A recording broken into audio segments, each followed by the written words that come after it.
লিখিত বিষয়ের উপরে কথা বলার পূর্বে দু তিনটা কথা। আমরা গাইবান্ধা অন্তর্গত সালাফিয়া রহমানিয়া মাদ্রাসার ছেলে মেয়েদের পক্ষ থেকে বিভিন্ন বিষয়ে বক্তব্য, হামনাত, গাজাল অবগত হচ্ছিলাম, যা আমাদেরকে খুব ভালো মনে হচ্ছিল বলে আমরা আঁচ করছিলাম। আমি আসলে মানুষ বুঝতে চায় না, মানুষ ছেলে মেয়ে মানুষ করবে জাতির কল্যাণের জন্য, এটাই ছিল মানুষের জন্য উচিত। জাতির কল্যাণ কিভাবে আসবে এটা বাপ মায়ের ভাবা উচিত। বাপ মা ভাবলো, বলল আমার মেয়ে ছেলের মেধা ভালো, আমার মেয়ের মেধা ভালো, তাকে ডাক্তার হতে হবে, তাকে ইঞ্জিনিয়ার হতে হবে, বহু পয়সা খরচ করে ছেলে মেয়ে পড়ালো। ফলাফলে আসলো, যদি পড়া শেষ পর্যন্ত পৌঁছে তাহলে ভালো ডাক্তার, প্রায় ডাক্তারই ওই কোম্পানির ওষুধ লিখে যে কোম্পানি তাকে টাকা দেয়। তাহলে এ ডাক্তার আসলে ডাক্তার নয়, এ হলো একজন প্রতারক, জাতির জন্য ও ক্ষতিকারক, ফাঁকিবাজ, বোঝা। আর যদি ইঞ্জিনিয়ার হয়, প্রায় ইঞ্জিনিয়ারই চোর। ভালো নেই এ কথা আমি বলছি না, তবে বাপ মা বুঝতে পারেনি কিভাবে ছেলে মেয়ে মানুষ করতে হবে। ছেলে মেয়ে জাতির কল্যাণের জন্য মানুষ করা উচিত ছিল। সারা জীবন আপনি খুব প্রশংসা করলেন, আমার ছেলে গোল্ডেন পেয়েছে, আমার ছেলে মেধাবী, সব কিছুই বললেন, সব কিছুই হলো, কিন্তু জাতির ক্ষতি করলো, তাহলে শেষ পর্যন্ত কি হলো? আর এমনি তো দেশটা একেবারেই শিরকের সাথে জড়িত।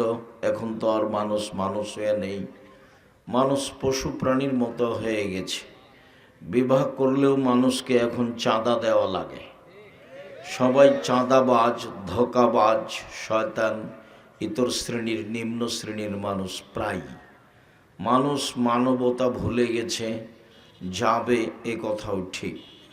রাসূল সাল্লাল্লাহু আলাইহি সাল্লাম একদা বললেন, কাইফা বিকুম হবে জামানিন, তোমাদের কি হবে, যুগের কি হবে, তোমাদের কি হবে, যুগের কি হবে, যখন যুগের লোকেরা আগাছা হয়ে যাবে।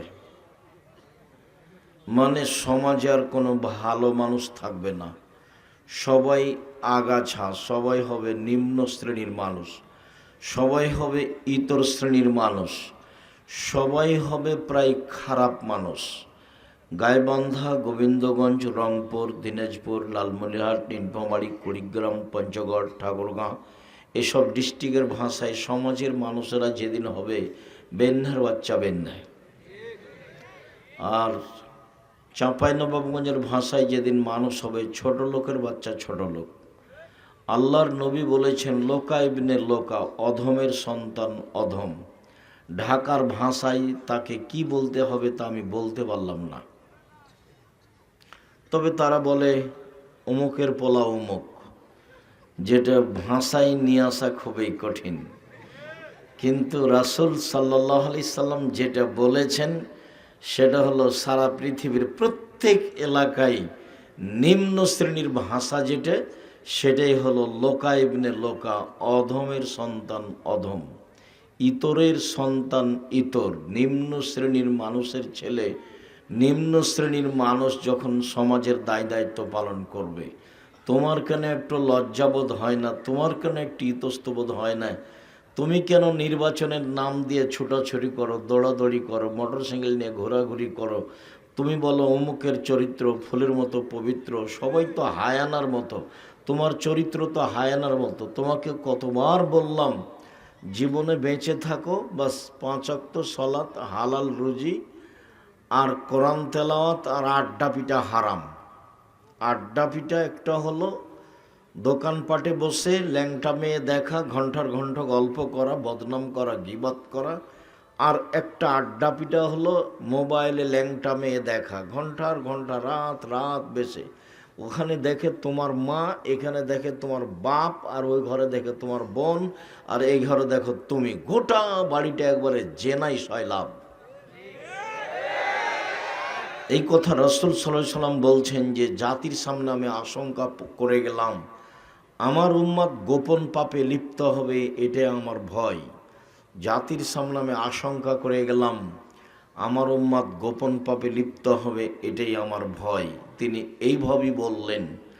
রাসূল সাল্লাল্লাহু আলাইহি সাল্লাম বললেন, আইনানে তাজনিয়ানে জেনাহমান নাজর, দুই চোখের জেনা হচ্ছে চোখ দিয়ে দেখা, লোজনানে জেনাহমাল ইস্তেমাও, দুই কানের জেনা হচ্ছে কান দিয়ে শোনা, লিয়াদ জেনাহাল বাতস, হাতের জেনা হচ্ছে হা দিয়ে ধরা, রিজল জেনাহাল মাসি, পায়ের জেনা হচ্ছে পা দিয়ে চলা, জেনাল কালব তাতামানা তাস্তাহি, অন্তরের জেনা হচ্ছে পরিকল্পনা করা, জেলানের নেশানুৎক, জিহ্বার জেনা হচ্ছে কথা বলা। এগুলো সব মাধ্যম জেনার। আল্লাহ রসুল বলছেন, ইয়া তাহার জুলা তাহার অজাল হেমারে, গাধা যেমন গাভীর সাথে মিললে লজ্জা বোঝে না, ষাঁড় যেমন গাভীর সাথে মিলে লজ্জা জানে না, মানুষ তেমন খোলা মাঠে জেনা করবে, লজ্জা বুঝবে না। সমাজের অবস্থা একেবারেই নিম্নে চলে যাবে। সমাজে কে মানুষ আর কে পশু আর কে গরু ছাগল কুকুর সিরিয়াল, এটা বোঝা কঠিন হয়ে যাবে। যে এখন দেখতে পাচ্ছ, একটা লোক বলছে দেশের যা অবস্থা, এখানে বাড়ি করতে গেলে একে চাঁদা দিতে হয়, ওকে চাঁদা দিতে হয়, ওকে চাঁদা দিতে হয়। এখানে জমিতে যদি একটু বালু ফেলতে চায় তাহলে 10 জনকে চাঁদা দিতে হয়, বিবাহ করলেও চাঁদা দেওয়া লাগবে। তার মানে মানুষ নিচে কত চলে গেছে। পরিশ্রম করে খাও, দিনমজুরি করে খাও, নাহলে ভিক্ষা করে খাও, চাঁদাবাজি করো কেন? ধোঁকা প্রতারণা দিয়ে মিথ্যাভাবে ওষুধ লিখো কেন? টাকা চুরি করো কেন? কে তোমাকে বলেছে ইঞ্জিনিয়ার? আমি তো বলিনি। কে তোমাকে বলেছে ডাক্তার? আমি কোনোদিন বলিনি। তোমাকে আমি পশু প্রাণী গরু ছাগল মনে করি। তুমি তো জাতির কল্যাণের জন্য কিছু করনি, না তোমার বাপ করেছে, না তোমার মা করেছে, না তুমি করেছো। যে দেখো, এই যে আসলো, এই যে মেয়েগুলো আসলো, হ্যাঁ হ্যাঁ হ্যাঁ করে হাসতে হাসতে আসলো, চলে গেল। তো এটা গরু ছাগল না, এটা পশু প্রাণী না, ওটা কি হিন্দুর মেয়ে? ওকে ইহুদির মেয়ে, ওকে খ্রিস্টানের মেয়ে? ভ্যানিটি ব্যাগ নিয়ে চলে যাচ্ছে সকালে বাজারে ফ্যাশন বোরকা পরে, ও মুসলমানের মেয়ে নয়, ও কি হিন্দুর মেয়ে? নিরুপায় হয়ে বলেছি যে তুমি তোমার মাকে খালা বলে ডাকো। আমি নিশ্চিত জানি যে এটা তোমার মা, এরপরেও তোমার মাকে আমি খালা বলতে বলছি কেন? তোমার মায়ের স্বভাব ভালো নয় এজন্য, তোমার বাপের স্বভাব ভালো নয় এজন্য। তোমার বাপ মুরব্বী মানুষ, অত বড় মোবাইল হাতে নিয়ে কি করে? দোকানে বসে আড্ডা পিটে কেন? নির্বাচনের নামে তোমার বাপ দড়িয়ে বেড়াই কেন? তোমার বাপ নির্বাচনের নামে দড়িয়ে বেড়াই কেন? 5 ওয়াক্ত সালাত, বাস। হালাল রুজি, হালাল রুজির 4টা পথ। একটা হলো দিন মজুরি, সন্ধ্যায় টাকা শেষ, লাগবে না কিছু। 2, চাকরি, 25 দিনে টাকা শেষ হয়, 5 দিন ধার কর্জে চলে। 3, জমি চাষ, সমান সমান না হয় লস।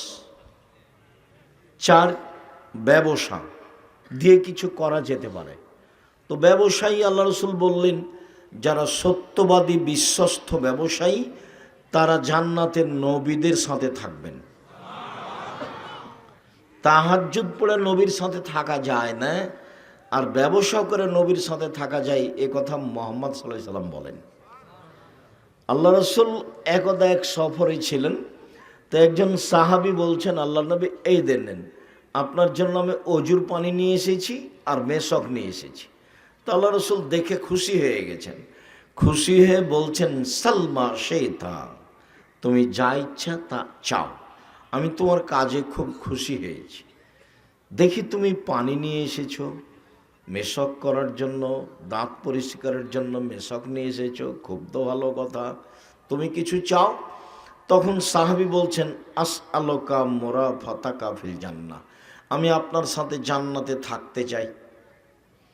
তখন আল্লাহ রসুল বলছেন, আওয়া গেরা জালেক, না না না না না, এটা নয়, এটা নয়, এটা নয়, অন্য কিছু চাও, অন্য কিছু চাও। তখন সাহাবী বলছেন যে হোয়া জাকা, ওটাই চাই, ওটাই চাই। তখন আল্লাহ রসুল বলছেন, আইনি আল্লাহ নাফসিক বিকাসরাতি সুজুদ, তুমি বেশি বেশি সিজদা করে তাহাজ্জুদ পড়ে আমাকে সহযোগিতা করো। আমি যে তোমাকে সরাসরি সাথে নিয়ে থাকতে পারবো না, আমার সাথে থাকতে চাইলে আমাকে সাহায্য করতে হবে। রাসূলকেই সাহায্য করতে হবে। কি সাহায্য? তুমি তাহাজ্জুদ পড়ো, তাহলে আমি পাশে নিয়ে থাকার চেষ্টা করব। আর এখন নিজেই বলছেন যে সত্যবাদী বিশ্বস্ত ব্যবসায়ীরা নবীগণের সাথে থাকতে পাবেন। শুধু নবী নয়, ইব্রাহিম আলাইহিসসালামের সাথে, ঈসা মুসার সাথে, নূহ আলাইহিসসালামের সাথে, সব নবীদের সাথে থাকতে পাবেন সত্যবাদী বিশ্বস্ত ব্যবসায়ীরা। তো ব্যবসা চকলেটের হোক সেটাও ব্যবসা, ব্যবসা বাদামের হোক সেটাও ব্যবসা, ব্যবসা কাপড়ের হোক সেটাও ব্যবসা, ব্যবসা বিশাল কিছু হোক সেটাও ব্যবসা। যার কারণে আমি আপনাদেরকে ব্যবসা করে উপার্জন করতে বলেছি। আর শ্বশুরের কাছে টাকা নেওয়াকে ঘৃণা করেছি। শ্বশুরের কাছে যৌতুক নিয়ে সেই টাকা দিয়ে চাউল কিনে ভাত খেয়ে ইবাদত কবুল হবে না। শ্বশুরের কাছে যৌতুক নিয়ে সেই টাকা দিয়ে চাউল কিনে ভাত খেয়ে ইবাদত কবুল হবে না। যারা শ্বশুরের কাছে টাকা নিয়েছো, আগামীকাল সন্ধ্যা হতে হতে টাকা ফেরত দাও। তোমার এই কাজের চেয়ে ভিক্ষা করে খাওয়া ভালো। ভিক্ষা করে কাজটা বৈধ, তবে সবচেয়ে নিম্নমানের। উপার্জনের 4টা পথ, তখন আমি ভিক্ষা বলিনি। উপার্জনের 4টা পথ, তখন আমি ভিক্ষা বলিনি।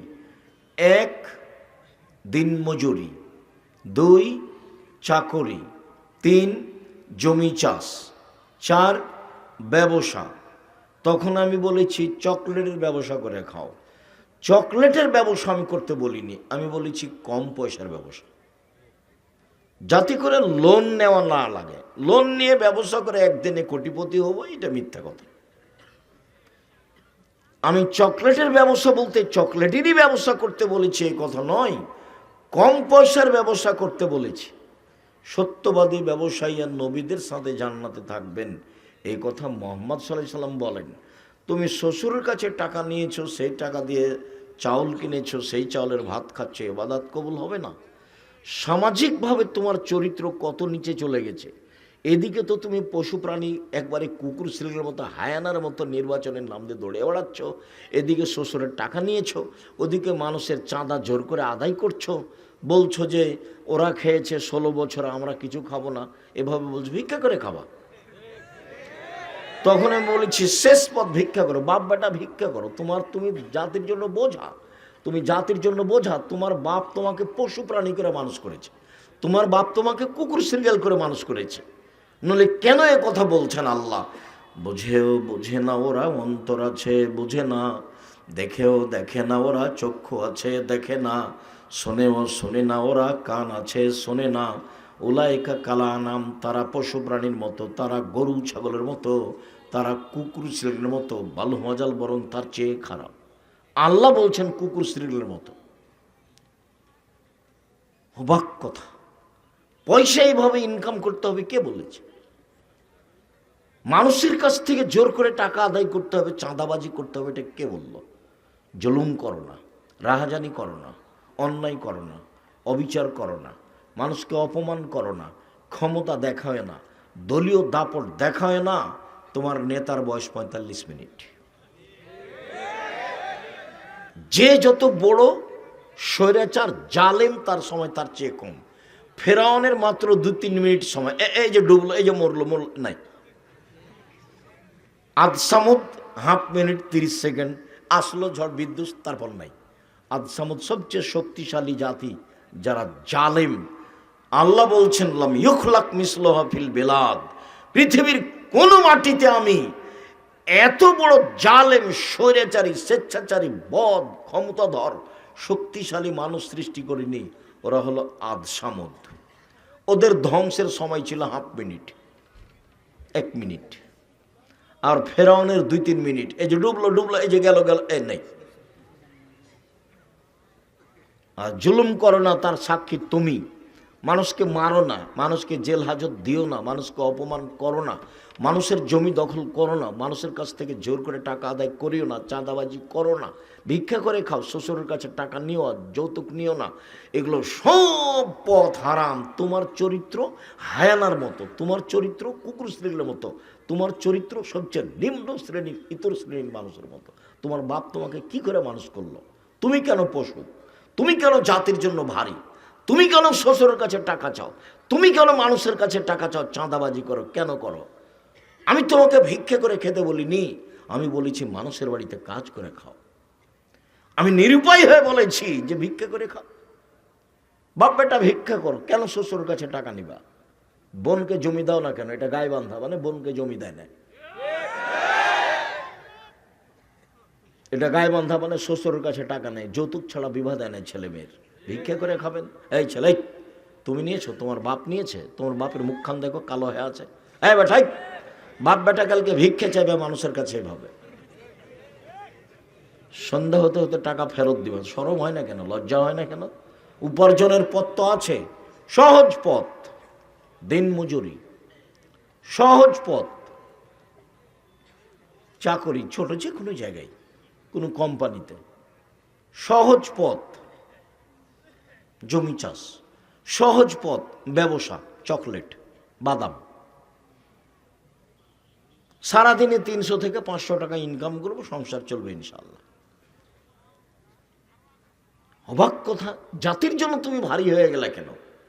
মানুষের কাছ থেকে জোর করে টাকা আদায় করতে পারে, তুমি কি দিয়ে বুঝলে? তোমার বাপ তোমাকে কি মানুষ করলো? কেন তোমার বাপ তোমাকে জন্ম দিয়েছে? তোমার বাপই সংসার বুঝে না, তোমার বাপই তোমার ক্ষতি করেছে। তোমার বাপ 14 বার বলে যে আমার ছেলে মেধা ভালো, গোল্ডেন পেয়েছে, আমার মেয়ের মেধা ভালো, গোল্ডেন পেয়েছে। কিসের ডাক্তার তুমি? কিসের ডাক্তার? 3টা এ লাগবে পরীক্ষা, তুমি 7টা দিলে কেন? 7টা দিয়েছো কেন? যে কোম্পানি টাকা দিয়েছে সেই কোম্পানি তো ওষুধ লেখে কোনো, কে তোমাকে ডাক্তার বলেছে? আমি আব্দুর রাজাক বিন ইউসুফ তুমি একদিনও বলিনি। তোমাকে আমি গরু ছাগলের মতো মনে করি, পশু প্রাণী। তোমাকে আমি হায়ানা মনে করি, কে বলে ডাক্তার তুমি? তুমি তো স্কুলে যে বলো ও কালিমা তোমার আকাশ, ও কালিমা তোমার বাতাস। আমি তো বলি না কোনোদিন। আমি কেন বলবো? ঠাকুর বাঙালিদের শত্রু, ঠাকুর মুসলমানের শত্রু, ঠাকুর ভারতের শত্রু, ঠাকুর জাতির শত্রু, ঠাকুর বাংলা ঢাকা বিশ্ববিদ্যালয়ের শত্রু। যেদিন ভারত বাংলাদেশ পাকিস্তানের মুসলমান ইংরেজের হাতে নির্যাতিত, সেদিন ঠাকুর লন্ডনে মুচ পাকায়। সেই ঠাকুরের গান আমার ছেলে মেয়ে বলে। তোমার ছেলে তোমার বাপের সন্তান, এটাকে একটু ভারীও মনে করলো না? দিন রাত তুমি স্কুলে গিয়ে ঠাকুরের গান বলো। ঠাকুরের বাবার আকাশ, কে বলেছে যে ঠাকুরের কালিমায়ের আকাশ? তোমার লজ্জা হয় না? তোমার শরম হয় না? তোমার বাপ কলেজের শিক্ষক, তোমার বাপ বিশ্ববিদ্যালয়ের শিক্ষক। কি বোঝাতে চাচ্ছ তুমি আমাকে? তোমাকে আর তোমার বাপকে যদি আমি মূর্খ প্রমাণ করতে না পারি, জাতির সামনে বক্তব্য দেবো না। 30 বছর থেকে বলছি, 30 বছর থেকে আমি বলি না ঠাকুরের গান, আমার ছেলে মেয়ে বলে না ঠাকুরের গান। আমি ঠাকুরের গান বলি না, ঠাকুরকে আমি মানুষই মনে করি না। ঠাকুর তো একটা হিন্দু মানুষ, ও মুসলমানের শত্রু, ও জাতির শত্রু, ও বাঙালিদের শত্রু, ও ঢাকা বিশ্ববিদ্যালয়ের শত্রু, ও বাংলা ভাষার শত্রু। তাকে দাম দিতে হবে মানে? আমি বিবেক বেঁচে খেয়েছি। সম্মানিত দিনী ভাই বোন, কিভাবে আপনারা বলেন সেটা আমার বুঝে আসে না। আপনার ভিতরে কোনোদিন ছাড়াও দেখলাম না। এমনি তো দৌড়িয়ে বেড়াচ্ছ, মিছিল করছো, অমুকের চরিত্র ফুলের মতো। তুমি কয়দিন মিছিল করেছো? ঠাকুরের গান চলবে না? তোমাকে একটু খারাপ লাগে না কেন? কি করে তোমার ছেলে মেয়ে, তোমার ভাই বোন সকালে উঠে বলে ও কালিমা তোমার আকাশ, ও কালিমা তোমার বাতাস? কালিমার আকাশ, কালিমার বাতাস, তোমার খারাপ লাগে না কেন? বাঙালিদের জন্মই শিরক, ওর ভিত্তি শিরক, ওর খাওয়া শিরক, ওর চলা শিরক, ওর শিক্ষা শিরক, ওর ঘুমিয়ে থাকা শিরক। একবারে শিরকের মধ্যে ডুবে আছে বাঙালি। ঠাকুর একে ডুবিয়েছে। আর ঠাকুর হলো প্রিয় মানুষ, এটা হয় কি করে? আমি কি দিয়ে বলতে পারি? কোনোদিন আমি বেগম রোকেয়াকে শিক্ষিতা মহিলা বলিনি, কোনোদিন বলিনি। হায়াতে দেহে দেহে শ্বাস থাকাকালীন বলবো না। কেন? বেগম রোকেয়া আপনি কেন চিনলেন না? ওই যে আপনাদের গাইবান্ধার ট্রেন স্টেশনের কথা, ঘটনা হয়তো বা আপনার পাটনায় হতে পারে। বেগম রোকেয়ার একটা কথা শোনাই, কেন আমি বলবো তাকে শিক্ষিতা মেয়ে? তোমাদের গাইবান্ধার ট্রেন স্টেশনে গাইবান্ধার মেয়েরা পর্দা করে হজ সফরে যাবে। তো 5-6 জন মহিলা একসাথে বের হয়েছে, ওর বাপ আছে বা চাচা আছে, ওরা একসাথে যাবে। তো গাইবান্ধাতে প্ল্যাটফর্মে বসে আছে। তো বেশি পর্দা করে সেই জন্য একটা বড় চাদর দিয়ে ওরা 4-5 জন মহিলাকে এভাবে ঢেকে রেখেছে। ওর চাচা বা ওর বাপ দিয়ে বাইরে গেছে। এখন ওই স্টেশন মাস্টার প্ল্যাটফর্ম খুঁজছে, দেখি কোথায় কি আছে। তো এক জায়গাতে দেখছে যে একটা বড় চাদরটা ঢাকা আছে, মনে করছে এটা বস্তা। তখন পাঁদে দেখে এইটা কিসের বস্তা, এটা কিসের বস্তা। পর্দাকে নিন্দা করছে বেগম রোকেয়া, পর্দাকে দেখাচ্ছে ওরা ঢাকা আছে সেজন্য।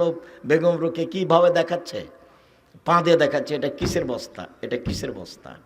বেগম রোকেয়া জানে না আমি তাকে শিক্ষিত মেয়ে বলবো? তোমার বুদ্ধি হারালছে, তোমার বিবেক হারালছে, তুমি পশু প্রাণীর মতো, তুমি ইতর শ্রেণীর মানুষ। তুমি বলো গা, যাও তুমি মিছিল করে বেড়ো গা। তোমার বাপকে আর তোমাকে যদি আমি, তোমার জাতিকে যদি আমি মূর্খ প্রমাণ করতে না পারি, জাতির সামনে বক্তব্য দেবো না। 30 বছর থেকে বলছি, 30 বছর থেকে। জাতির জন্য বোঝা কেন? চাঁদাবাজি করে তোমাকে খেতে হবে কেন? তুমি নিম্ন শ্রেণীর মানুষের পিছনে দৌড়াও কেন? 100 খান মোটর সাইকেল নিয়ে ইতর শ্রেণীর মানুষের পিছনে দৌড়াও কেন? আল্লাহ রসুল বলছে ও লোকা ইবনে লোকা, ও নেতা মানে ও লোকা ইবনে লোকা, ও অধমের সন্তান অধম, ও গাইবান্ধার ভাষায় ও বেন্ডের বাচ্চা বেন্নে। আমি তার নাম নি না, তুমি যার সাথে দৌড়িয়ে বেড়াও পিছিয়ে পিছিয়ে 1000 খান মোটর সাইকেল নিয়ে, আমি তার নামটা নি না। গাইবান্ধার ভাষাতে আল্লাহ রসুল বলছেন ও বেন্ডের বাচ্চা বেন্নে। আর ওই চাঁপাইনবাবগঞ্জের ভাষাতে আল্লাহ নবী বলছেন হলো ছোট লোকের বাচ্চা, ছোট লোক। ওর পিছনে আমি ঘুরবো মানে? আমি মানুষের বাড়িতে কাজ করে খাই, সারাদিন কাজ করে বিকালে 500 টাকা পাই, বাস 5 ওয়াক্ত সালাত আদায় করে ঘুমিয়ে যায়, এই তো আমার কাজ। ওর পিছনে আমি ঘুরবো কেন? আমি তো ওভাবে ঘুরি না। আমি তো দোকানের সামনে বসতে বলিনি, আমি বলেছি দোকানে গিয়ে বলতে হবে আসসালামু আলাইকুম, লবণ আছে? জি আছে, 1 কেজি লবণ দেন। মরিচ আছে? কাঁচা মরিচ জি আছে, 200 মরিচ দেন। বাস টাকা দেওয়া হয়েছে, আসসালামু আলাইকুম।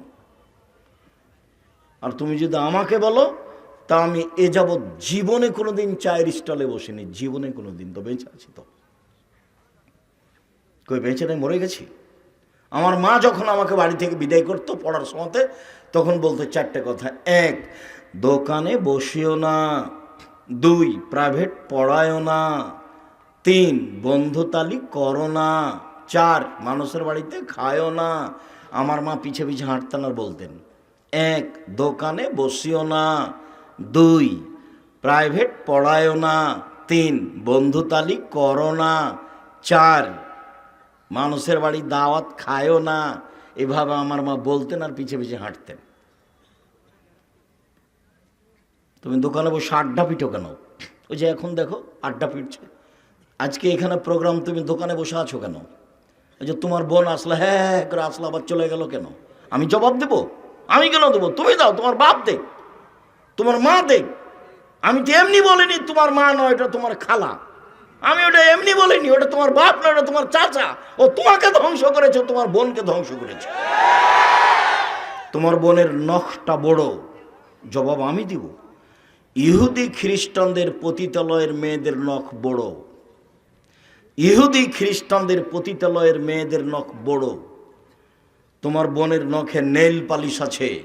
ইহুদি খ্রিস্টানদের পতিতালয়ের মেয়েদের নখে নেইল পালিশ থাকে। ইহুদি খ্রিস্টানদের পতিতালয়ের মেয়েদের নখে নেইল পালিশ থাকে।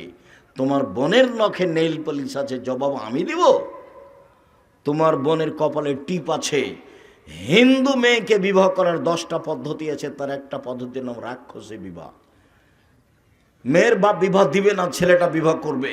যদি কপালে টিপ দিতে পারে তাহলে বিবাহ হয়ে গেছে, এর নাম রাক্ষসী বিবাহ। সেই হিন্দুদের টিপ তোমার বোনের কপালে কেন? কে জবাব দিবে? আল্লাহর নবী বলছেন যে ভুরু তুলে চিকন করে তার উপরে অভিশাপ, যে পরচুলা ব্যবহার করে তার উপরে অভিশাপ, যে শরীরে উল্কি করে নেয় ট্যাটু সে তার উপরে অভিশাপ, যে পরচুলা ব্যবহার করে তার উপরে অভিশাপ। রাসূল সাল্লাল্লাহু আলাইহি সাল্লাম বলছেন যে দাঁত ছিলে চিকন করে তার উপরে অভিশাপ। সব তোমার বোন করছে, জবাব আমি দেব? আমি কেন দেবো? এই জবাব তো আমি দিব না। রাসূল সাল্লাল্লাহু আলাইহি সাল্লাম বললেন, পৃথিবীর মানুষ শোনো, একবার বললেন যে তাহাজ্জুদ পড়ো, আমাকে সাহায্য করো, সাথে নিয়ে থাকবো। আর এখন বলছেন শোনো, সত্যবাদী ব্যবসায়ীরা নবীর সাথে থাকবেন। আবার বলছেন শোনো, কেউ যদি 2 জন মেয়ের লালন পালন করে, সেই পিতার আমি জান্নাতে একসাথে এভাবে থাকবো। দুইজন মেয়ের লালন পালন। তখন কি লালন পালন? তখন বলছেন, এক, আল্লামাহুন্না, মেয়েকে বিদ্যা শিখিয়ে দিল। দুই, আদ্দাবাহুন্না, শিষ্টাচার শিখিয়ে দিল। হ্যাঁ করে আসলে চলে গেল, এটা শিষ্টাচার? ওই যে গল্প করছে এখন, এটা শিষ্টাচার? ওই যে দোকানে বসে জিনিস কিনছে দাঁড়িয়ে, এখন এটা শিষ্টাচার? বলো, এটা ও বাপ, ওর বাপ বাপ নয়। এই জন্য বলছে, এই মেয়ে শোনো, এই মেয়ে, তোমার বাপকে চাচা বলিও। তোমার বাপকে আমি পশু প্রাণী মনে করি। এই, তোমার বাপকে আমি পশু প্রাণী মনে করি। কষ্ট নিও না, আমি তোমাকে কষ্ট দিতে আসিনি।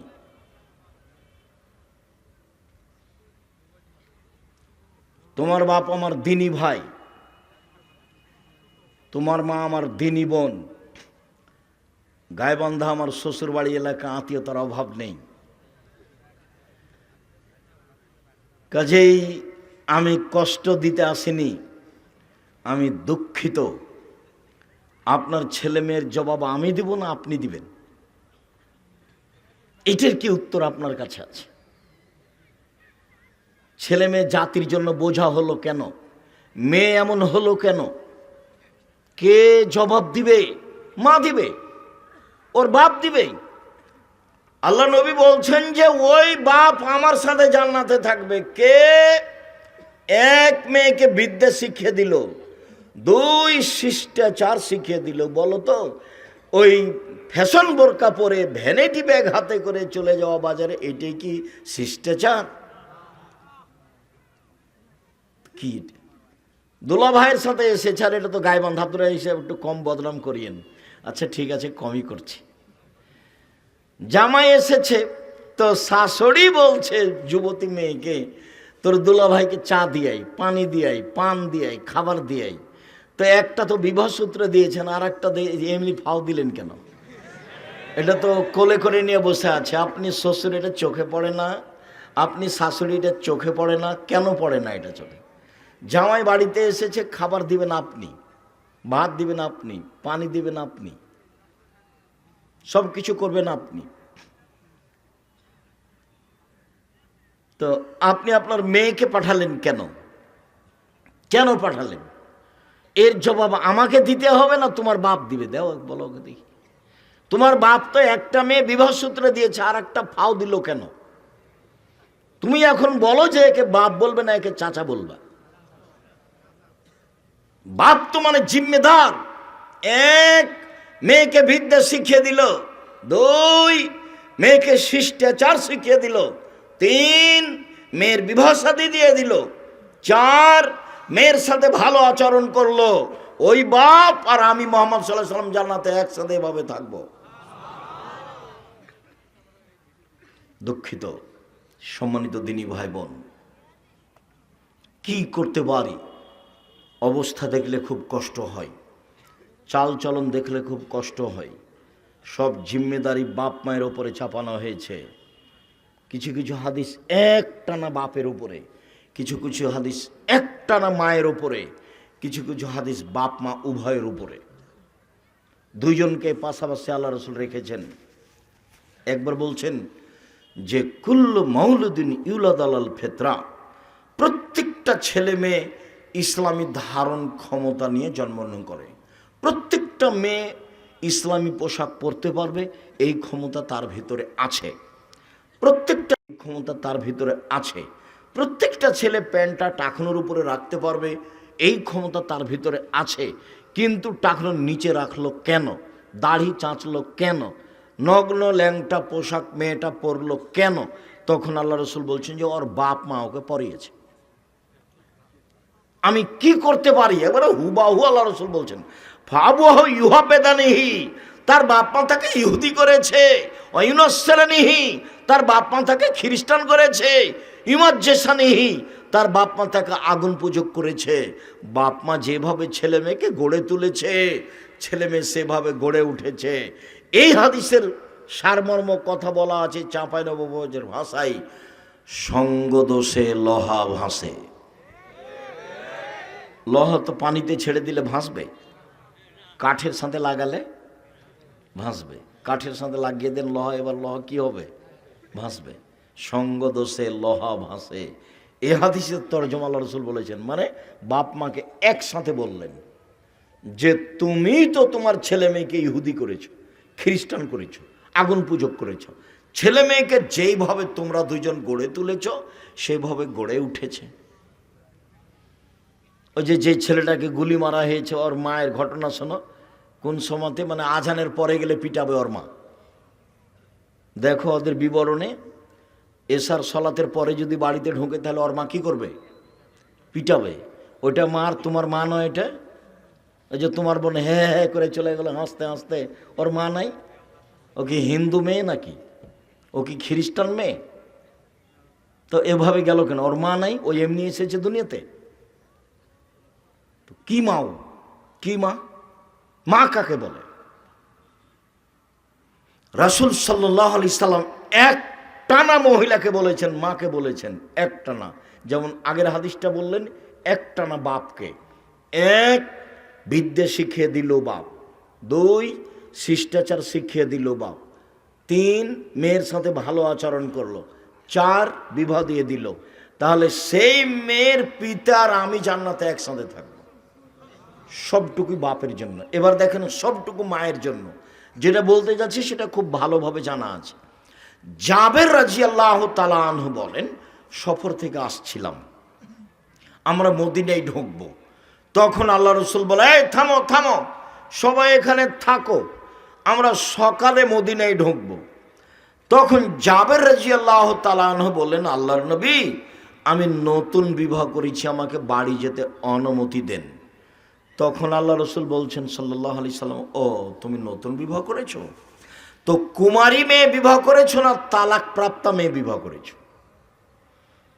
তো জাবের রাদিয়াল্লাহু তাআলা বললেন যে তালাক প্রাপ্তা মেয়ে বিবাহ করেছি, বেশি বয়সের মেয়ে বিবাহ করেছি। কেন? কম বয়সের মেয়ে কেন বিবাহ করলে না? তুমি তার সাথে খেলতে, ও তোমার সাথে খেলতো।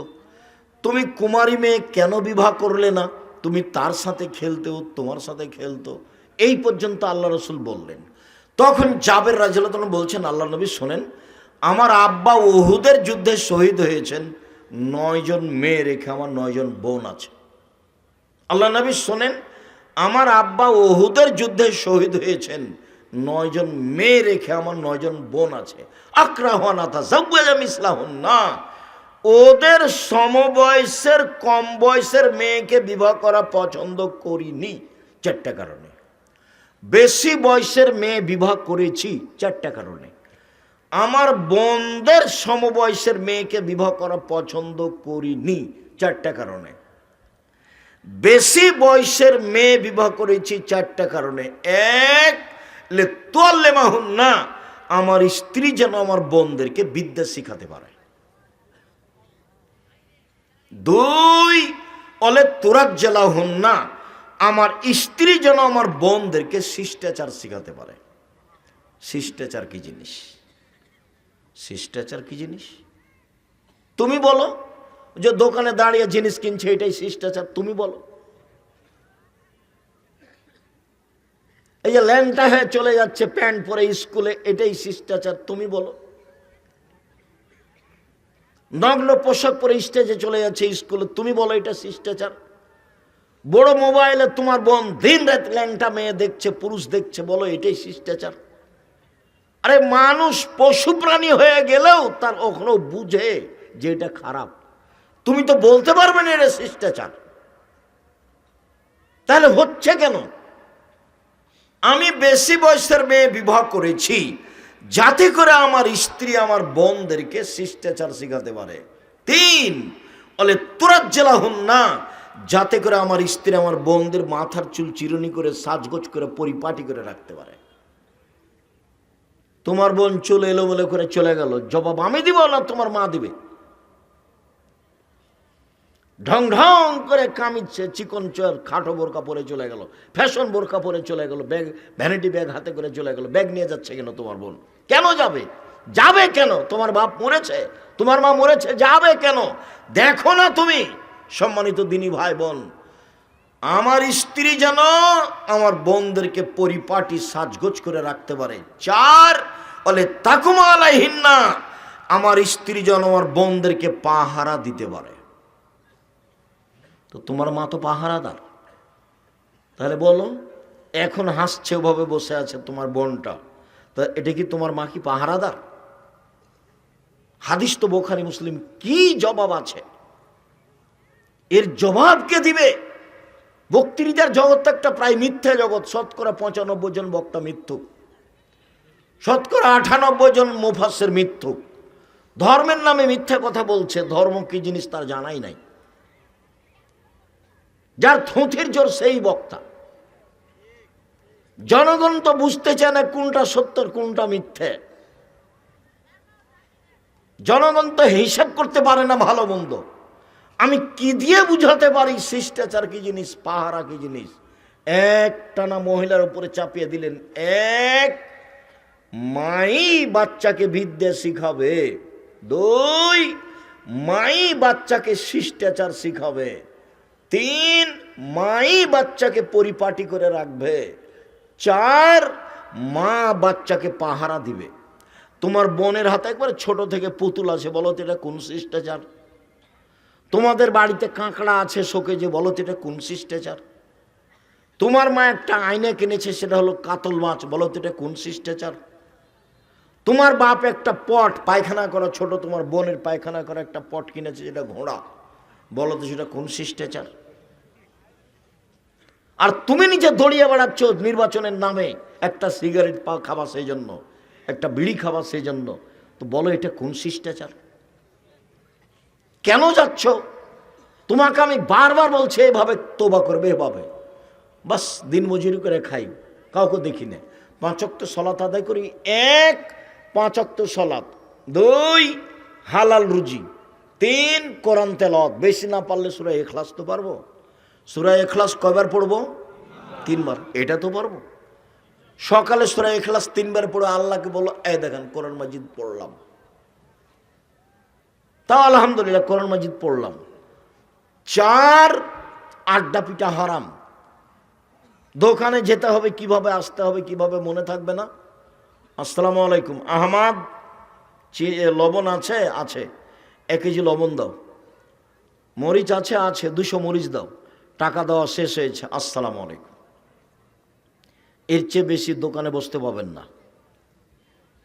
আপনি বলেন যে আপনি মুরব্বী মানুষ, এশার সালাত আদায় করে মাথায় টুপিতে দোকানে বসে আছে, আর ল্যাংটা মেয়ে নাচছে, আর খবর হচ্ছে। কি খবর না খবর, সে কত কথা।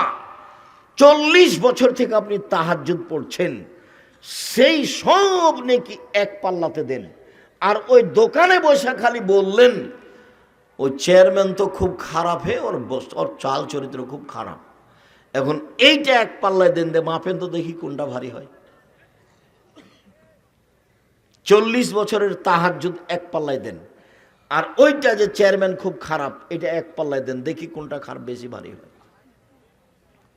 সুদ মহাপাপ, এটাই ঠিক। সুদ মহাপাপ, এটাই ঠিক।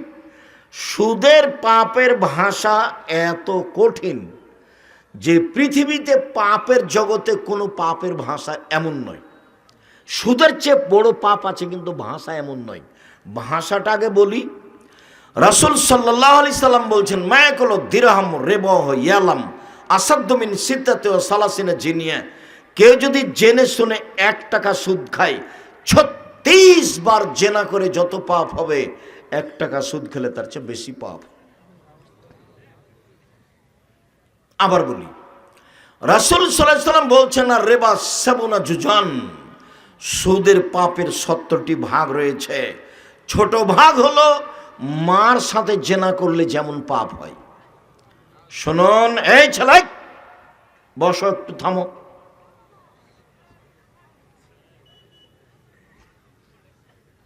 শিরক মহাপাপ, ভাষা এমন নয়। মাকে গালি দেওয়া মহাপাপ, ভাষা এমন নয়। মিথ্যে সাক্ষী মহাপাপ। গাইবান্ধা জেলে 20, 25, 30 বছর থেকে বহু মানুষ আছে, ও নিজেই জানে না আমি কেন জেলে। জজ জানে না ঘটনা কি, উকিলও জানে না ঘটনা কি, সাক্ষীও জানে না ঘটনা কি। সাক্ষীকে বলেছে যে তোকে 1 লক্ষ টাকা দিব, জজের সামনে বলবি যে আমি 2 চোখে মারতে দেখেছি। তো টাকা নিয়েছ, বলছে 2 চোখে মারতে দেখেছি, কিন্তু সাক্ষী তো জানে না ঘটনা কি। তাহলে জজও জানে না ঘটনা কি, উকিলও জানে না ঘটনা কি, সাক্ষ্যও জানে না ঘটনা কি, যে জেলে আছে সেও জানে না ব্যাপারটা কি, আমি কেন জেলে। গন্ডগোলের দিন তো আমি ছিলাম না, ও গেছে দলীয় দাপটে জেলে গেছে। কি ক্ষমতায় গেছে? দলীয়। তোমার স্বভাবের কারণে গেছে। তোমার স্বভাবকে আমি ঘৃণা করি, ফু। তোমার স্বভাবকে আমি ঘৃণা করি, ফু। তোমার স্বভাবকে আমি ঘৃণা করি। ভিক্ষা করে খাওয়া, পিছে পিছে ঘুরো কেন? ভিক্ষা করে খাবা, পিছে পিছে ঘুরো কেন? ঘুরো কেন? তুমি কেন যাবা? আমি ভিক্ষা করে খেতে বলিনি, মানুষের বাড়িতে কাজ করে খাবো। ভিক্ষা করে খাওয়া কথাটা দুঃখে বলেছি। ভিক্ষা জায়েজ পছন্দ নয়, ভিক্ষা জায়েজ পছন্দ নয়। সবচেয়ে ভালো উপার্জনের পথ হলো ব্যবসা। চকলেটের হোক, বাদামের হোক, তাতে আসে যায় না। ব্যবসা করে খাই, সকালে বাদাম নিয়ে বের হয়ে রাত 10টায় আসি, নিজের মতো চলি, নিজের মতো খাই, 5 ওয়াক্ত সালাত আদায় করি, হালাল রুজি করি, বাস শ্বাস চলে যাবে, দুনিয়া থেকে বিদায় হয়ে যাব, কোনো ঝামেলা থাকবে না। জোর করে টাকা আদায় করেছ, চাঁদাবাজি করেছ, দলীয় দাপট দেখিয়েছ। গাইবান্ধা জেলে 20-25 বছর থেকে ও জেলে আছে, নিজেই জানে না জেলে কেন। তুমি করেছ, তুমি দলীয় দাপটে তাকে জেলে দিয়েছ। তুমি মনে করছো আমি খুব ভালো কাজ করেছি। তুমি তো হায়া না, তুমি তো কুকুর শ্রীগাল, তুমি তো পশু প্রাণী। তুমি মানুষকে মেরে জেল হাজত দিয়ে, তুমি মানুষকে গুম করে, তুমি মানুষের জমি দখল করে, মানুষকে নিঃস্ব করে, মানুষের রাস্তাঘাট বন্ধ করে তুমি বলছো আমি ভালো করেছি। কে বলেছে তুমি ভালো? তুমি হায়া না, তুমি শয়তান, তুমি সবচেয়ে জালেম, তুমি অত্যাচারী, তুমি সমাজে বোঝা। রাহাজানি করে, জুলুমবাজি করে, লুটতরাজ করে, মারামারি করে, অন্যায় করে, অবিচার করে, অনাচার করে তুমি মানুষের কথা কে বলেছে? আমি বলিনি। আমি আব্দুর রাজ্জাক নিশু বলছি তুমি হায়া না, তুমি পশু। বুঝেও বুঝে না ওরা, অন্তর আছে বুঝে না, দেখেও দেখে না ওরা, চক্ষু আছে দেখে না, শুনেও শোনে না ওরা, কান আছে শোনে না। উলায়েকা কালানাম, তারা পশু প্রাণীর মতো, তারা গরু ছাগলের মতো, তারা কুকুর শ্রেণীর মতো, বালু মাজাল মরণ তার চেয়ে খারাপ। কেন হবে তা? সহজ পথে আসেন। বাঁচার 3টে পথ, জাহান্নাম থেকে বাঁচার 3টে পথ। 1, মুখ বন্ধ রেখো, বাস জান্নাত হবে। 2, জরুরি প্রয়োজন ছাড়া বাড়ির বাইরে যাব না। মিছিল তো বহু দূরের কথা, শীতের দিনে পিছে পিছে দুড়িয়া বেড়া তো বহু দূরের কথা। জরুরি প্রয়োজন ছাড়া বাড়ির বাইরে যাবা না, বাস জান্নাত হবে। 3, পাপের জন্য কাঁদো, জান্নাত হবে। রাসূল সাল্লাল্লাহু আলাইহি ওয়াসাল্লাম বললেন, পৃথিবীর মানুষ শোনো, তোমাদের কি হবে, যুগের কি হবে, তোমাদের কি হবে, যুগের কি হবে। সমাজের মানুষ যখন আগাছা হবে তখন তোমাদের কি হবে, যুগের কি হবে। সমাজের মানুষ যখন আগাছা হবে তখন তোমাদের কি হবে, যুগের কি হবে। তো সাহাবীগণ বলেন তাহলে কি করতে হবে? সবাই যদি সমাজে আগাছা হয়ে যায় তা আমি কি করব বলেন? তখন আল্লাহ রাসূল বলছেন, শোনো, 1, আলজাম লিসানাক, মুখখান বন্ধ রেখো। সেই সময়ে তুমি তো মিছিল করছো, তুমি মুখ বন্ধ রেখেছো। 1, মুখ বন্ধ রেখো। 2, বাড়িতে থাকিও, বাড়িতে। 3, যেটা ভালো সেটা নিবা, যেটা খারাপ সেটা ছেড়ে দিবা। এই পর্যন্ত বলতেই সাহাবীগণ বলে উঠলেন, ঠিক আছে আল্লাহর নবী, বুঝলাম, আমি বাড়িতে থাকবো, কিন্তু প্রতিপক্ষ যদি আমাকে এসে বাড়িতে মারে? মারবে তো, তোমাকে মনে করছে যে তুমি আওয়ামী লীগ, এখন মারবে না? তুমি তো কয়দিন মারেছ, তোমার তো চরিত্র খারাপ, তুমি ভালো জানো। জেনা করলেই শুধু খারাপ চরিত্র হয়? জুলুম খুব খারাপ জিনিস, এর বিচার পরে হবে, জাহান্নামে চলেই গেছে। তো ঢোকেনি কেন? মরেনি এই জন্য। যত জুলুমবাজ দেখছো, যত অত্যাচার দেখছো, যারা রাহাজানি করছে, যারা জুলুমবাজি করছে, যারা মানুষের কাছে চাঁদা আদায় করছে জোর করে, এই জাহান্নামে চলেই গেছে। ঢোকেনি কেন? মরেনি এই জন্য। মরলেই ঢুকবে, এটাই হিসাব। সম্মানিত দিনী ভাই বোন, অবাক হতে হয়। চট করে একটা কথা মনে পড়ছিল যে এখন ভূমিকম্প কেন? ঢাকায় ভূমিকম্প কেন? দেশে ভূমিকম্প কেন? তিনটা কারণে ভূমিকম্প হয়। তিনটা কারণে। এক, এই যে সারেবুল খমরা, যখন মানুষ নেশাদার দ্রব্য পান করবে, তখন যখন মানুষ নেশাদার দ্রব্য পান করবে, প্রায় মানুষই সিগারেট খায়, প্রায় মানুষই বিড়ি খায়, প্রায় মানুষই মদ খায়, প্রায় মানুষই গাঁজা খায়, প্রায় মানুষই হিরোইন খায়। যখন মানুষ নেশাদার দ্রব্য পান করবে তখন ভূমিকম্প হবে। দুই, জাহারাতিল কায়নাত, মেয়েরা যখন নাচবে, সব দোকানে মেয়ে নাচে, সব মোবাইলে মেয়ে নাচে, সব বাড়িতে মেয়ে নাচে, তো ভূমিকম্প তো হবেই, ভূমিকম্প তো হবেই। সব মোবাইলে মেয়ে নাচে, প্রায় সব মোবাইলে, সব দোকানে মেয়ে নাচে, সব বাড়িতে মেয়ে নাচে। আল্লাহ রাসূল বলছেন মেয়েরা নাচলে ভূমিকম্প হবেই। স্কুল তো চলে না মেয়ে নাচানো ছাড়া, হেডমাস্টারের হেডমাস্টারই চলে না ঢোল ঢাক ছাড়া, মেয়ে নাচানো ছাড়া। আর তোমার বাপ মায়ের চলে না জন্মদিবস ছাড়া। জন্মদিবস সেরেক, মৃত্যু দিবস সেরেক, 16 ডিসেম্বর সেরেক, 26 ডিসেম্বর সেরেক, 21শে ফেব্রুয়ারি সেরেক, পৃথিবীর যে কোনো দিন পালন করা সেরেক। গলায় তাবিজ ঝুলানো সেরেক, মাদুলি ঝুলানো সেরেক, তুলসী গাছ তুলে ফেলা যাবে না এই কথা বলা সেরেক, গরুকে লাথি মারা যাবে না এই কথা বলা সেরেক, ধানের উপর দিয়ে জুতা পায়ে দিয়ে হাঁটা যাবে না এই কথা বলা সেরেক, কবরে সিজদা করা সেরেক, কবরে কিছু চাওয়া সেরেক, পীরের কাছে কিছু কথা বলা সেরেক। বাংলাদেশে শুধু শিরকের বন্যা চলছে, এগুলো সবই সেরেক। তো তুমি মানুষ কোথায় আছো? এখন তো মানুষ নির্বাচনের নাম দিয়ে যাচ্ছে, এ হিন্দুদের মেলাতে যাচ্ছে, হিন্দুদের মন্দির ঠিক করে দিচ্ছে, কত কি করছে। কি দেখাতে চাও? আর তুমি তার পিছু পিছে ঘুরো।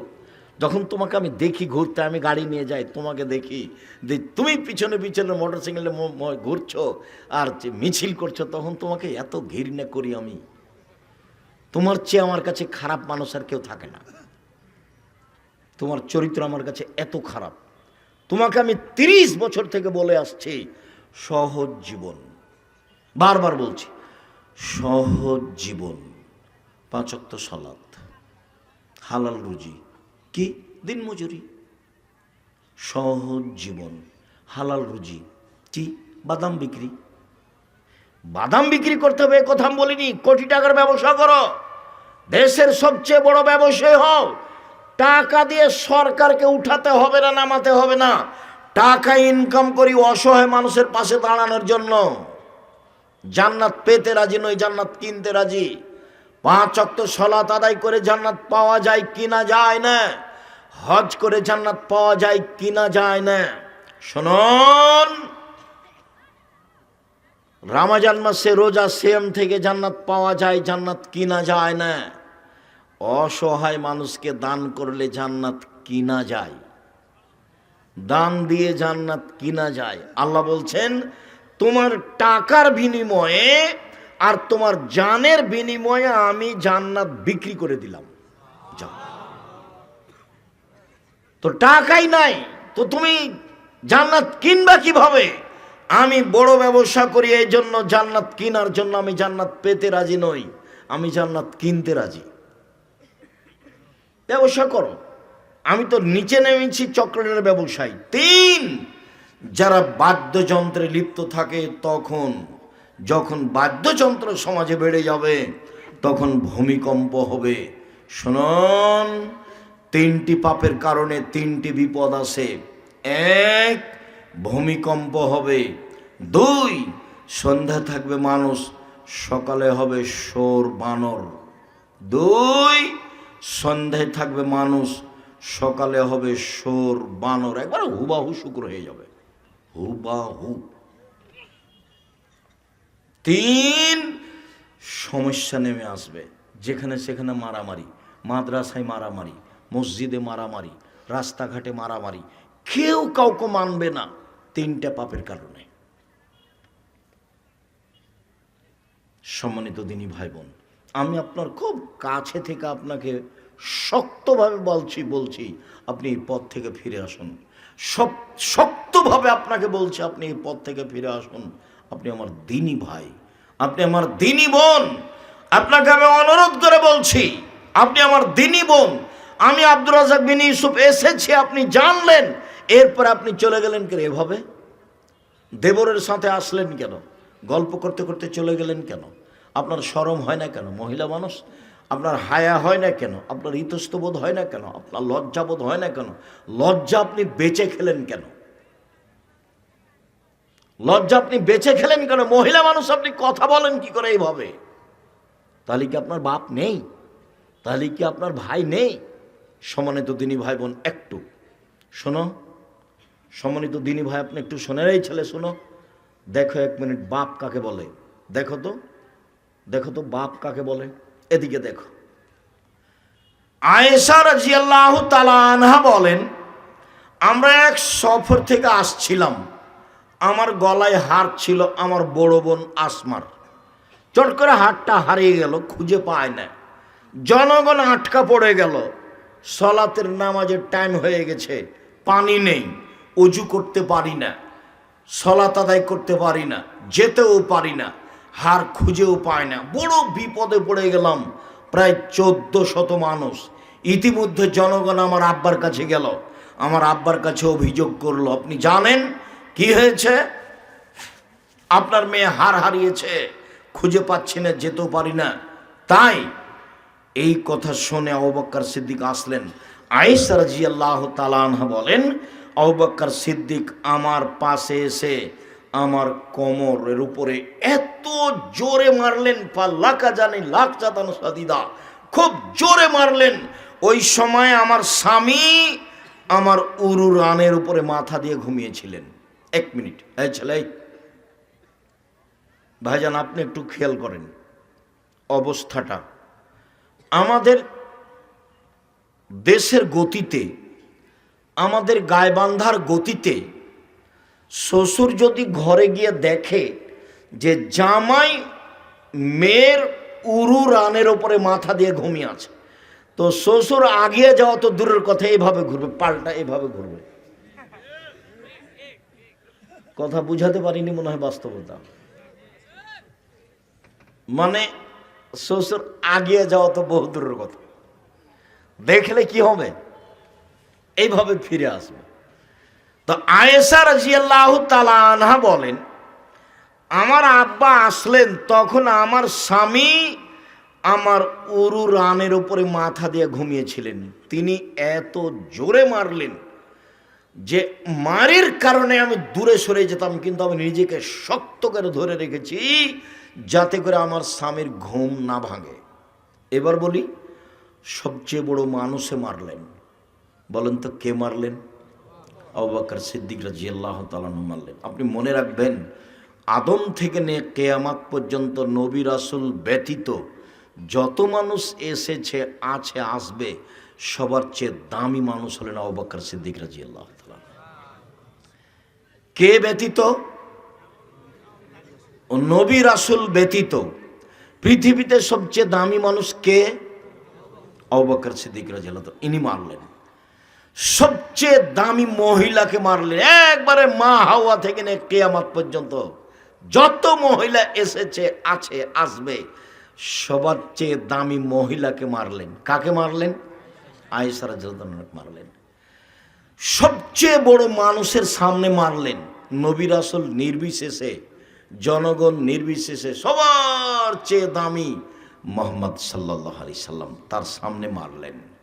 বিবাহদারী মেয়েকে মারলেন। বিবাহদারী ভাষা বুঝেন কি? বিবাহদারী মানে বিবাহিতা মেয়ে।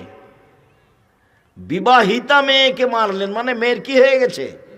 বিবাহ হয়ে গেছে। বিবাহিতা মেয়েকে মারলেন। পূর্ণ যুবতী মেয়েকে মারলেন।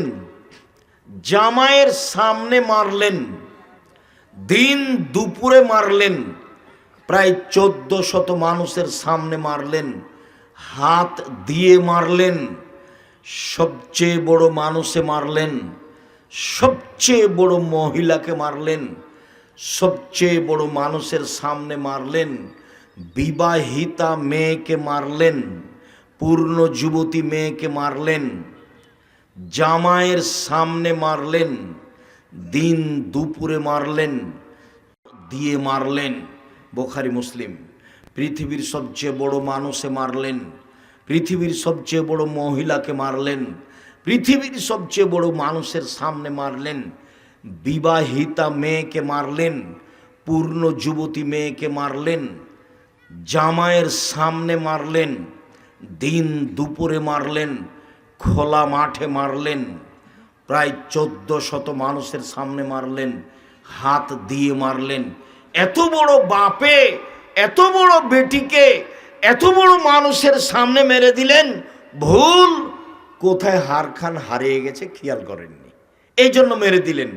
আর আপনার মেয়ে এই বক্তব্য শুনতে এসে হে করে দোকানে ঘুরে বেড়াচ্ছে, হেঁটে বেড়াচ্ছে, জিনিস কিনছে, আপনি তাকে একটা ধমকও দিতে পারেন না। আপনি আবার বাপ, ছি! আপনার মতো বাপ বেঁচে থাকার চেয়ে মরে যাওয়া ভালো। জামিয়া সালাফিয়া আপনার মেয়ে লালন পালন করবে, সমস্যা নেই ইনশাল্লাহ। বাংলাদেশের সবচেয়ে বড় প্রতিষ্ঠান জামিয়া সালাফিয়া, যেটা রাজশাহীতে আছে সেটা প্রায় 50 বিঘা জমির উপরে, যেটা রূপগঞ্জ ঢাকায় রয়েছে সেটা প্রায় 100 বিঘা জমির উপরে, প্রায় 5000 ছেলে মেয়ে পড়াশোনা করে, প্রায় 300 জন শিক্ষক শিক্ষিকা রয়েছেন, যাতে প্রতি মাসে 40 লক্ষ টাকা বেতন লাগে। শিরক মুক্ত প্রতিষ্ঠান জামিয়া সালাফিয়া, বিদাত মুক্ত প্রতিষ্ঠান জামিয়া সালাফিয়া, দলমুক্ত প্রতিষ্ঠান জামিয়া সালাফিয়া, হিংসা মুক্ত প্রতিষ্ঠান জামিয়া সালাফিয়া, দেশের সর্ববৃহৎ প্রতিষ্ঠান জামিয়া সালাফিয়া। 519 জন এতিম আছে। যদি আপনি মারা যান, কালকে জামিয়া সালাফিয়া আপনার ছেলে মেয়ে লালন পালন করবে, সমস্যা নেই। 500 জন যদি কালকে ঢুকে, কোনো সমস্যা নেই ইনশাআল্লাহ। আপনার ছেলে মেয়েকে লালন পালনের জন্য জামিয়া সালাফের জিম্মেদার। আপনার মতো বাপ বেঁচে থাকার প্রয়োজন নেই। আপনাকে আমি কষ্ট দিতে আসিনি। সম্মানিত দিনী ভাই বোন, আপনার কারণে আপনার ছেলে মেয়ে জাহান্নামে চলে যাক, সেটা আমি চাইনি। আল্লাহ রাসূল বলছেন, কুল্লুকুম রাইন ও কুল্লুকুম মাসউলুন রায়াতিহি, প্রত্যেকেই নিজ নিজ দায়িত্বশীল, তার দায়িত্ব সম্পর্কে বিচারের মাঠে জবাব দিতে হবে। অল ইমামুন নাস আলান নাস রাইন ও মাসউলুন রায়াতিহি, যে দেশের নেতা তার নেতৃত্ব সম্পর্কে জবাব দিতে হবে। অরাজুর রাইন ফি আহলে বাইতিহি, যে বাড়ির মালিক, ছেলে মেয়ের পিতা, স্ত্রীর স্বামী, তাকে বিচার মাঠে জবাব দিতে হবে। অল মারাত রায়ে, যে ছেলে মেয়ের মা, যে আপনার স্ত্রী, যে বাড়ির দায়িত্বশীল মহিলা, তার পুরো পরিবার সংসার সম্পর্কে জবাব দিতে হবে। ও আব্দুর রাজুলের আইন, যে কাজের মেয়ে, কিষান, কামলা, তাকে তার দায়িত্ব সম্পর্কে জবাব দিতে হবে বিচারের মাঠে। কেউ যদি জবাবে পরাজয় হয়, তাহলে ফলাফল ভালো হবে না। সম্মানিত দিনী ভাই বোন, আমি আলোচনা সদাচরণ করতে চেয়েছিলাম, কেন যেন আপনার অবস্থা দেখে আমি একটু পরিবেশ আঁচ করে আপনার সামনে কথাগুলি বললাম।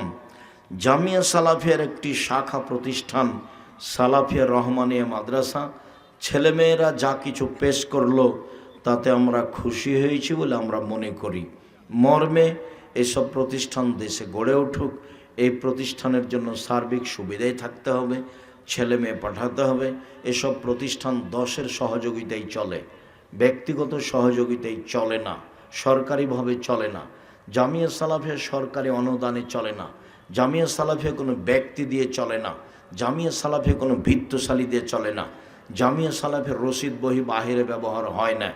সকল দিনই ভাই বোনকে পরিবারের উপর শক্ত হওয়ার জন্য অনুরোধ জানিয়ে, 5 ওয়াক্ত সালাত আদায় করার জন্য অনুরোধ জানিয়ে, জামিয়া সালাফিয়াতে ভর্তির তারিখ হলো 1 জানুয়ারি। ডিসেম্বরে ফরম চলছে, ভর্তির তারিখ হলো 1 জানুয়ারি। এটাও এই দিনই হতে পারে, এখানেও ভর্তি ওই 1 জানুয়ারি। জামিয়া সালাফিয়া ভর্তির তারিখ 1 জানুয়ারি। আমার সকল দিনই ভাই বোনকে 5 ওয়াক্ত সালাত আদায় করার অনুরোধ জানিয়ে, হালাল রুজি উপার্জনের অনুরোধ জানিয়ে, সেটা তো আগে বলনি, এখন তো সেই তো যাওয়ার সময়তে ছেলেরা আছে দাঁড়িয়ে, অবশ্যই 10 টাকা হলেও সহযোগিতা করে যাবেন। আগে আমি বুঝতে পারলে ছেলেদেরকে ভিতরে আসতে বলতাম, তো এখন কিছুটা পরিবেশ এলোমেলো হয়েছে, একটু থামেন, ছেলেরা আসুক, ওদের একটা প্রতিষ্ঠান। বসেন আপনারা, একটু বসেন 2 মিনিট। জি, এই ছেলে বসো, 2 মিনিট বসো। জি, তোমরা ছেলেরা যাও। আর আব্দুল্লাহর বই আছে আল্লাহর পথে যাত্রা, যেটা এবছর স্টেজের ডান দিকে আছে। আর আমি যেসব বক্তব্য বলি সব আপনার উপদেশ বইয়ে আছে। ছেলেরা আপনাদের সামনে আসছে, একটু 2 মিনিট থামেন। 10 টাকা হোক, 50 টাকা হোক, 500 টাকা হোক, ছেলেদের হাতে দিয়ে আপনারা যাবেন। আর যাওয়ার সময় সবাই বই পুস্তক নিয়ে যাবেন। আব্দুল্লাহর বই লেখা আল্লাহর পথে যাত্রা, এটা একটা বর্তমান যুগে ব্যতিক্রম বই। আর 1000 ফতোয়ার বই আছে, যেটা আমাদের সম্পাদনায় আছে। একটা বইয়ে 1000, প্রায় 1000 ফতোয়া আছে।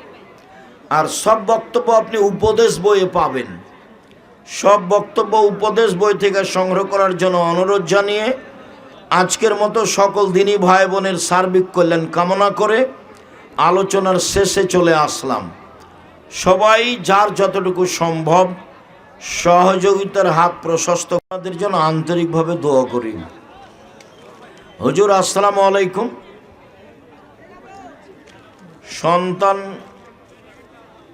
সনাতন ধর্মের মানুষ যদি সালাম দেয় তাহলে কি সালামের জবাব দেওয়া যাবে? না, দিলে ওয়ালাইকুম, বাস এই পর্যন্ত।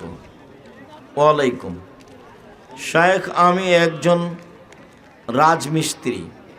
আমার প্রশ্ন হলো, আমরা কাজ করাকালীন অনেক সময় দেখা যায় লোহা বা অন্যান্য জিনিস চলে আসে। এখন কথা হলো, দানের জন্য ছেলেগুলো ভিতরে আছে, অবশ্যই একটু খেয়াল করবেন। মানে আমি বুঝতে পারিনি, আগে ছেলেগুলো পাঠালে পরিবেশটা ভালো থাকতো। এখন কথা হলো, যত বাড়িতে কাজ করা পড়েছে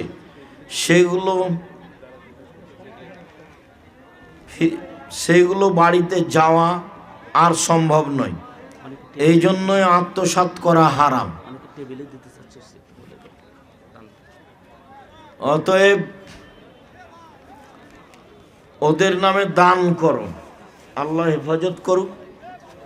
আর যারা এখানে সামনে আছেন তারা টেবিলে সহযোগিতা করে যাবেন। বিয়ের পর পরকীয়া করলে ইসলামিক শাস্তি কি? তাকে ইট ঢেল পাথর দিয়ে হত্যা করতে হবে। বিবাহের পরে জেনায় লিপ্ত হলে বেঁচে থাকার কোনো সুযোগ নেই। বিবাহের পরে জেনায় লিপ্ত হলে বেঁচে থাকার কোনো সুযোগ নেই। প্রিয় শায়েখ, আমাদের এলাকায় কবরের উপরে নতুন মসজিদ নির্মাণ করা হয়েছে। মসজিদ ভেঙে দিতে হবে। ওই মসজিদে সলাত হবে না। কবর যদি মসজিদের পাশে থাকে, ভিতরে থাকে, পশ্চিমে থাকে, পূর্বে থাকে, উত্তর দক্ষিণে থাকে, সেই মসজিদে সলাত হবে না। আমি জন্ম থেকে হানাফি মাঝহাবে ছিলাম, কিন্তু আপনার ওয়াজ শুনে আমি আহলে হাদিস অনুসরণ করি। কিন্তু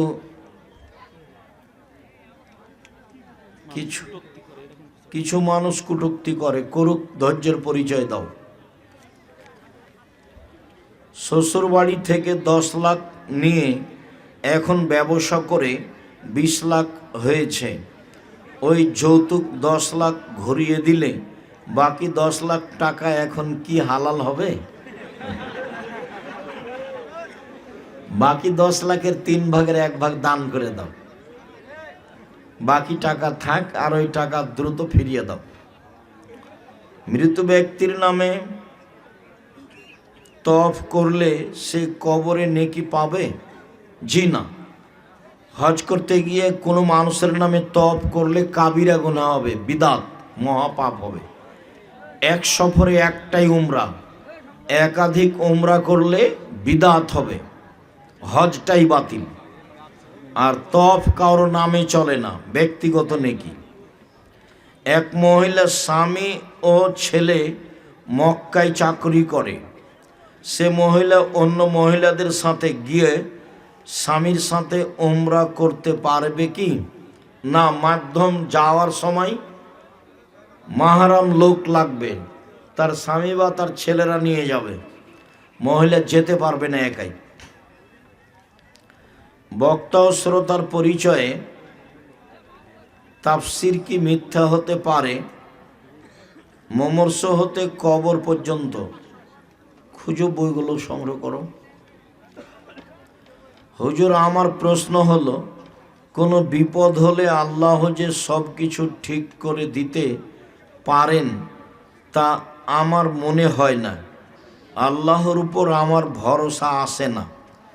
তো তুমি তওবা করো, ক্ষমা চাও আল্লাহর কাছে, আস্তাগফিরুল্লাহ অতবেলায় বলো, আমার তো সরিষার সমপরিমাণ ভরসার অভাব হয় না।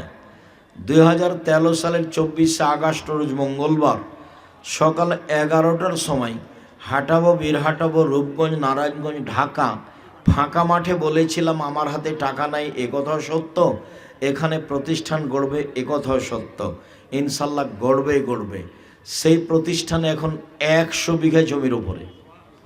বলো তো, আমার আল্লাহর ভরসার ত্রুটি থাকলে হবে? তো তোমার ইমানের দুর্বলতা, তওবা করো, তাড়াতাড়ি বাঁচার চেষ্টা করো। সালাতে বসলে বাজে নোংরা চিন্তা আসে, নাউজুবিল্লাহ বলো, তাহলে ধীরে ধীরে কেটে যাবে।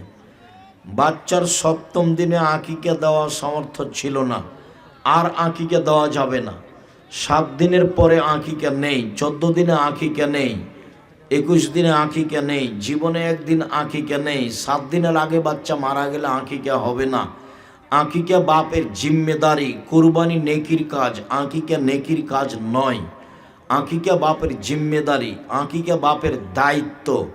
আকিকার গোশত মানুষকে দিতে হবে এমন বিধান নেই, কুরবানির গোশত দিতে হবে।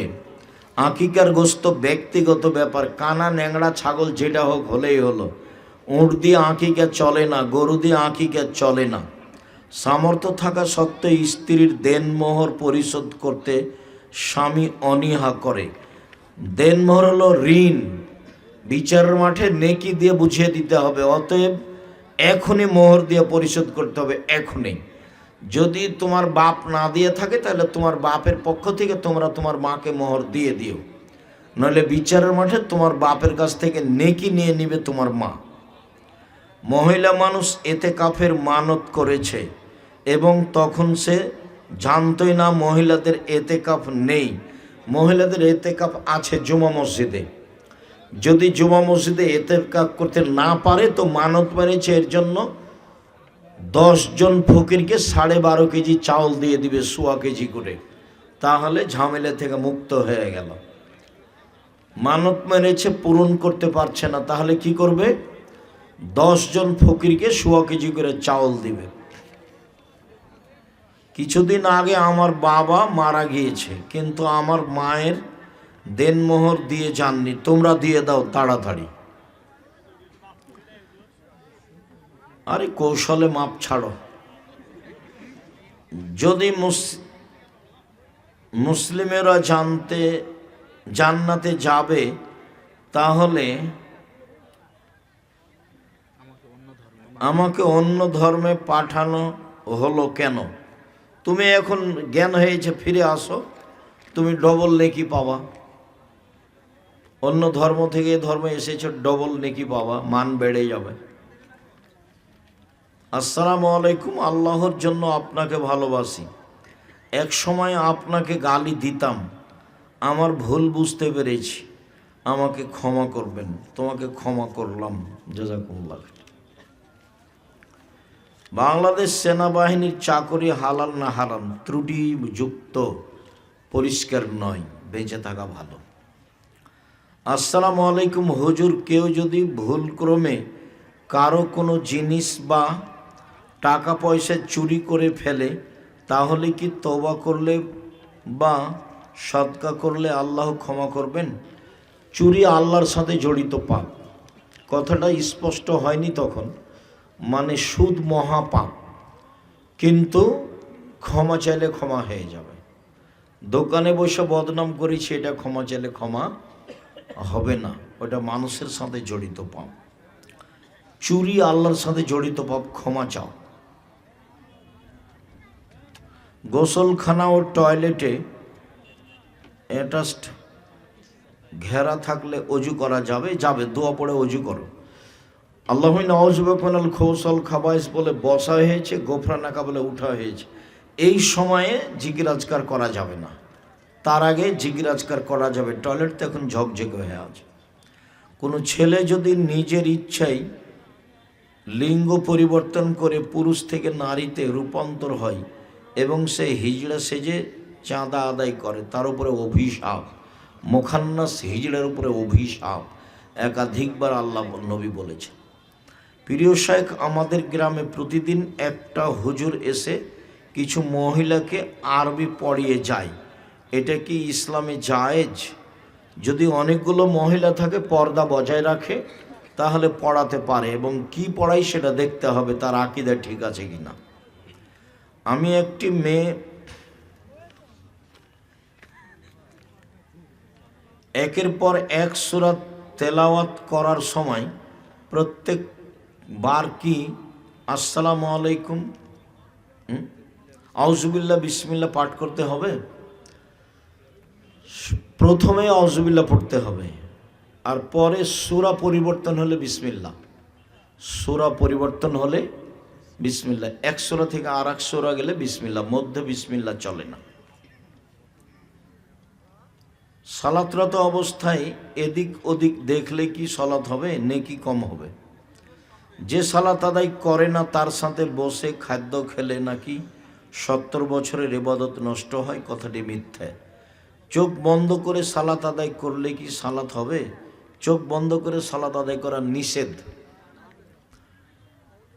শুদ্ধ দোয়া কুনুত কোনটি দয়া করে জানাবেন? আল্লাহুম্মা হদিনি ফিমান হাদাইতা ওয়া আফিনি ফিমান আফাইতা ওয়া তাওয়াল্লানি ফিমান তাওয়াল্লাইতা। এটা হলো কুনুতের দোয়া। কোনো দিন কেউ যদি কোনো দিন দোয়ায় কুনুত পড়তে চায় তাহলে বেতের সলাতে পড়বে। বেতের সলাত পড়লেই দোয়ায় কুনুত পড়তে হবে, এই কথা মিথ্যা। কেউ যদি কোনো দিন দোয়ায় কুনুত পড়তে চায় তাহলে বেতের সলাতে পড়বে। কেউ যদি কোনো দিন 10 দিন 20 দিন 2 মাস 1 মাস 6 মাস পরে কেউ যদি কোনো দিন দোয়ায় কুনুত পড়তে চায় তাহলে বেতের সলাতে পড়বে। হুজুর, আমি বেকার, বিয়ে করার জন্য মেয়ে দেখতে গেলে মেয়ের বাবা বেকারকে বিয়ে দেয় না। আছে, অনেক মেয়ে আছে তোমার সাথে বিবাহের জন্য প্রস্তুত, দেখো তুমি কাকে খুঁজতে যাও। শেখ, আপনি যেদিন পশ্চিমে যান পড়ালেখা করতে, যাওয়ার সময় খড়ের চালে কলম গুঁজে দিয়েছিলেন, কি কারণে? কলমটি সাথে নিয়ে যাও আমার জন্য ছিল না, পরিবেশ অনুকূলে ছিল না। কলমটা সাথে নিয়ে যাওয়া আমার জন্য পরিবেশ অনুকূলে ছিল না, সেই জন্য রেখেছিলাম। আর পায়ের স্যান্ডেলগুলি বাংলাদেশের ছিল, সেই জন্য স্যান্ডেলগুলি খুলে দিয়েছিলাম।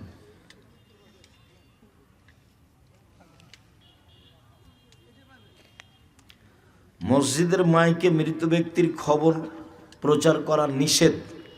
মাইকিং করে মৃত ব্যক্তির খবর প্রচার করা জাহেলিয়াত, হারাম। মোবাইলে একজন আরেকজনকে জানাবে, চিৎকার করে মরার খবর দেওয়া হারাম, জাহেলিয়াত। শেখ, আমার প্রশ্ন হলো, জামাতে ইসলাম,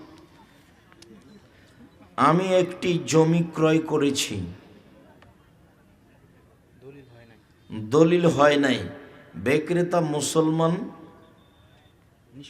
নিঃসন্তান, তাহার মৃত্যুর পর তাহার ওয়ারিশগণ জমি দলিল করে দেবে না, জমি নিয়েছে, ওয়ারিশগণ নিজেকে ধর্মপ্রাণ মুসলমান দাবি করেন, কিছু তোমার প্রমাণ থাকতে হবে, নইলে তো এখন তোমার জমি চলে যাবে, এটাই ঠিক। প্রমাণ দিয়ে নেও, যদি না দেয় তাহলে তারা জুলুম করছে। মসজিদের ইমামের বেতন বাকি রেখে মাদ্রাসা প্রতিষ্ঠা করা কতটা যুক্তিসঙ্গত? বেতন আগে দিতে হবে, তারপরে কোনো কাজ। মাস গেলেই বেতন দিতে হবে। মাহফিল করার মূল উদ্দেশ্য যদি মাদ্রাসার জন্য টাকা কালেকশন হয়, তাহলে সেই মাহফিল করা কতটা সঠিক? দুটাই যদি লক্ষ্য উদ্দেশ্য ভালো হয় তো নাজায়েজ কিছু নয়। আর টাকাটা যদি মেরে খাওয়ার জন্য করে তাহলে তো হারাম। টাকা ঠিকভাবে ব্যয় করা খুব কঠিন। 10-এর টাকা উঠিয়ে টাকা ব্যয় করা খুব কঠিন। ইসব জুলেখার কাহিনী প্রেম বলা কি ঠিক? জি না, প্রেম বলা ঠিক নয়। ইসব জুলেখার কাহিনী, আমি প্রাণীবিদ্যা বিভাগের ছাত্র, ছবি আঁকতেই হয়। প্রথমত এই সাবজেক্ট পরিবর্তন করো, সেটাই ভালো হয়। যদি না হয় নিতান্তই, তাহলে বিবেচনা করা যায় বলে মানুষ মনে করে। মহিলা মানুষ পশু, গরু, ছাগল, মুরগি সব জবাই করতে পারবে। মহিলা মনে হায়েজ অবস্থায় জবাই করতে পারবে। হাদিস বুখারী মুসলিম। মহিলা মানুষ গরু, ছাগল, মুরগি জবাই করতে পারবে, হায়েজ অবস্থায় জবাই করতে পারবে।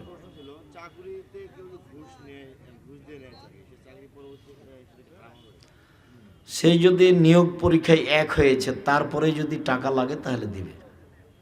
কারো হক নষ্ট করলে চাকরি বাতিল হবে এবং পয়সা হারাম হবে। কথা শেষ।